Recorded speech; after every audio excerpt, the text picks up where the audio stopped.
폭염특보가 발령될 정도로 무서운 날씨가 계속되고 있습니다. 그런데 이렇게 불볕 더위 속에서도 콧물이나 기침 등의 감기 증상으로 고생하시는 분들 주변에서 많이 볼 수 있는데요.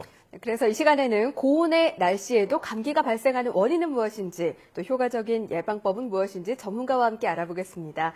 서울대병원 가정의학과 신동욱 교수 전화로 연결됐습니다. 교수님 안녕하십니까?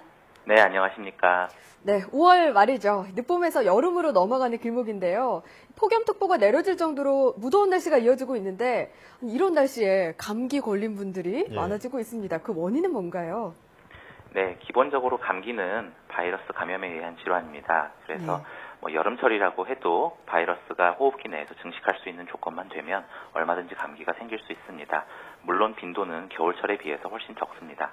네, 또 이렇게 이처럼 요즘 유행하고 있는 감기가 기침이 오래 가거나 잘 낫지 않는다고 하던데요. 다른 계절성 감기와 비교해서 구체적으로 어떤 점이 다른 건가요?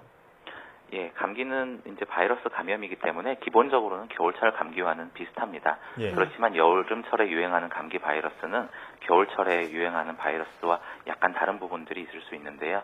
그 겨울철에 유행하는 라이노 바이러스나 코로나 바이러스, 파라인플루엔자 바이러스 등에 더해서 여름철에는 엔테로 바이러스 같은 것들이 감기를 일으킬 수 있습니다. 그래서 일반적인 콧물, 기침 같은 감기 증상이 더해서 설사 등의 위장관 증상도 나타날 수가 있고 보통은 겨울철 감기보다 약간 더 오래 가고 증상이 조금 더 심한 경향이 있습니다. 오히려 더 힘들게 할 수가 있겠다는 생각이 드는데요. 교수님, 사실 날씨가 더워지면 건물 안에 냉방기기를 세게 트니까 콧물이나 기침이 나는 경우도 있는데요. 이렇게 여름에 흔히 겪는 냉방병 감기 증상은 좀 냉방병과 감기 증상이 다를 것 같습니다. 그 차이 설명해 주시죠. 예, 냉방병 자체는 지금 현재 정확히 질병으로 정의가 되어 있는 것은 아닙니다만 여름철에 과도한 냉방을 할 때 많이들 겪는 현상이십니다. 그런데 이것은 바이러스가 감염이 이제 그 원인이 되는 감기와는 전혀 다른 질병이고요. 주로 냉방병의 원인은 이제 실내외의 심한 온도 차이인데 우리 몸은 보통 약 5도 정도씩까지 온도에 적응하는 능력이 있습니다. 그런데 그거보다 차이가 커질수록 온도 차이 자체가 일종의 신체에 스트레스로 작용을 하게 되고 그래서 몸에 어떤 냉기가 느껴진다든가 몸이 나른하고 피곤한 그런 증상들이 일어날 수가 있습니다. 네, 계속해서 말씀을 해주시지만 이 바이러스가 주된 원인이기 때문에 이 면역력을 높이는 게 중요할 것 같은데요. 비타민 C가 감기 증상 완화나 예방에 도움이 된다는 얘기가 있던데 사실인가요? 예, 비타민 C가 이제 감기에 미치는 영향에 대해서는 기존에 이제 나와 있는 수십 개의 연구를 종합해서 나와 있는 결과가 있는데요. 일단 그 결과에 따르면은 일반인이 규칙적으로 비타민 C를 복용을 한다고 해도 감기가 발생하는 것 자체가 예방이 되지는 않는 것으로 되어 있습니다. 그렇지만 비타민 C를 복용하는 경우에 감기의 지속 기간이 약 18% 정도 줄여줄 수 있는 효과가 있을 수 있는 것으로 그렇게 나와 있어서 특별히 굉장히 효과적이다라고 볼 수는 없지만 어느 정도 효과가 있을 수 있는 여지가 있고요. 또 비타민 C 자체는 인체에는 무해하다고 판단되기 때문에 개별적으로 판단해서 드시면 될 것 같습니다. 네, 당장 예방에 도움이 안 되더라도 장기적으로는 도움이 되겠네요. 네, 이렇게 더운 날씨에 감기에 걸렸다 그러면 어떻게 대처해야 할지도 궁금해지는데요. 좀 말씀해 주시죠.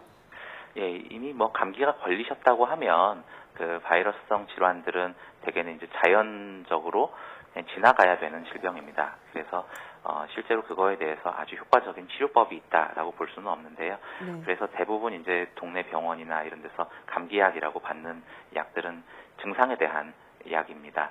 그렇지만 이제 그런 어떤 감기 증상들이 굉장히 몸을 힘들게 하고 또 일상생활에 방해할 수 있기 때문에 콧물이라든가 기침 또 열 이런 것들을 억제하는 약들을 적절히 사용하시면 더 편하게 그 감기 그 경과를 이겨내실 수가 있겠습니다.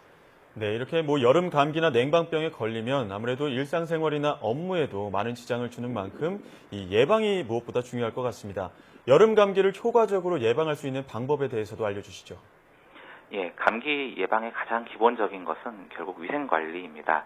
감기 바이러스는 다른 사람들의 어떤 기침, 재채기 이런 것들에 대한 접촉에서 오거나 또는 손에 묻어서 감염되는 경우가 많기 때문에 외출을 하고 나신 이후에는 어떤 손, 그 다음에 얼굴 이런 것들을 꼭 깨끗이 씻는 것이 가장 중요하겠습니다.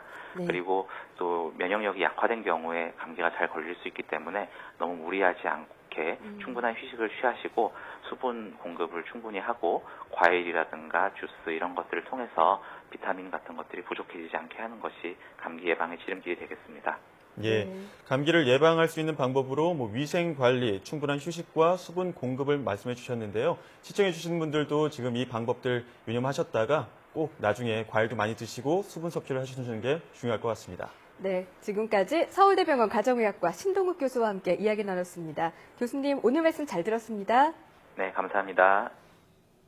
네, 외부적으로는 온도차가 그리고 내부적으로는 면역력 저하가 가장 큰 원인이라는 점 기억하시면 좋을 것 같습니다. 네, 맞습니다. 조금 더 구체적으로 전해드리면 가장 기본이 되는 규칙적인 생활과 운동, 또 과일로 비타민C를 미리 충분히 섭취하시면 예방에 도움이 되지 않을까 싶네요.